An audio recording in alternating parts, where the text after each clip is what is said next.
En fait, c'est toute une vie qui t'a apporté cette expérience. Oui, c'est une vie, mais c'est une vie dans l'échec. Dans l'échec des expériences. C'est-à-dire qu'à chaque fois, je crois que c'est la limite que l'on atteint.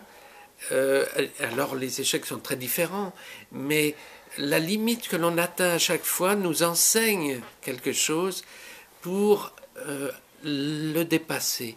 Et je pense que le dépassement se fait jamais dans une gradation, parce qu'on ne retrouve jamais la même situation, mais le dépasser en termes de prendre un autre chemin, faire d'une autre façon, ne pas prêter son dos, tendre son dos à quelque chose que l'on sait qui ne va pas marcher. Donc c'est à chaque fois finalement,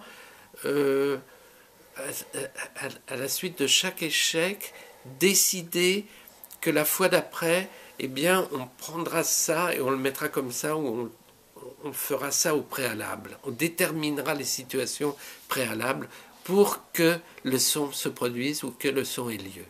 Et je pense que c'est ça finalement que nous donne l'expérience de la vie et des années de travail. Moi, c'est 40 années de travail dans le son.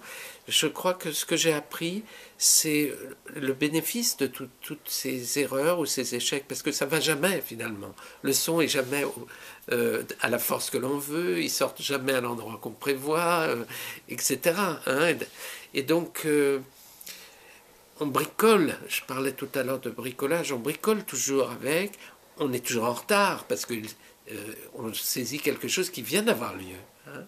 Donc il faut se mettre dans la situation optimale pour saisir la chose, mais en même temps, il y a des choses à décider au préalable avant que la chose apparaisse, c'est-à-dire que au lieu qu'elle ait lieu dans un endroit qui sera un endroit où ça se passera mal à coup sûr, on choisit un autre endroit.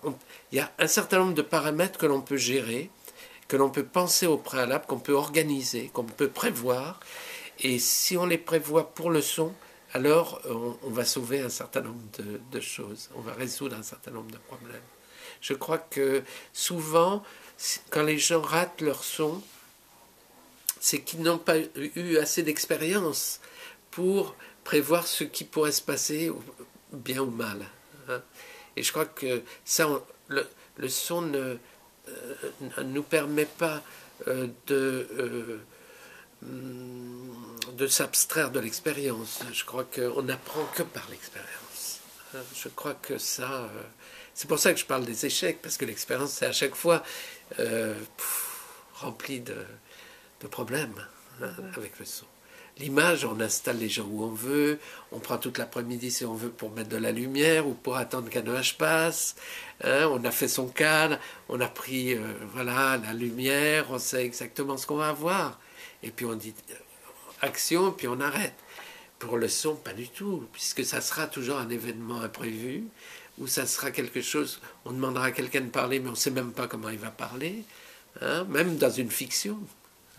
Un acteur peut d'un seul coup prendre de la puissance alors qu'il a répété tout petit, ou au contraire, se mettre à travailler tout petit parce qu'il se sentait plus juste à ce moment-là d'arriver à cet endroit-là. Mais nous, on ne le sait pas à l'avance. On ne peut pas prévoir à quel niveau on va moduler, etc. etc.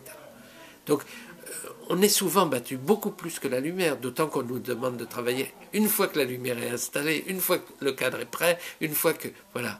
Et on n'a même pas répété. Et il n'y aura même pas de répétition, souvent. Donc, on part comme ça dans le vague, on part dans l'incertitude tout le temps. Donc, on saisit, on se débrouille, on sauve les coups, on prévoit des choses. Mais, je pense qu'il y a un certain nombre de paramètres à considérer comme des éléments de jeu, avec lesquels on va établir des données à partir desquelles on va pouvoir enregistrés. Et ça, c'est l'expérience qui nous permet de les penser au préalable. C'est comme si avoir un regard contemplatif, avoir une écoute profonde de notre univers autour de nous, de s'arrêter en fait. Oui, c'est vrai, et que c'est pas forcément que aussi le silence est aussi important que les mots qui vont suivre, et Et le silence qui va suivre les mots sera aussi important. Ça, c'est valable aussi pour le montage. Souvent, les gens montent très court sur des phrases qui sont mises bout à bout. Et c'est une erreur. Quelquefois, c'est l'hésitation, c'est le temps que l'on prend avant de donner une réponse, qui est aussi important que la réponse. En tout cas, qui nous donne envie de l'entendre. Ça, c'est sûr.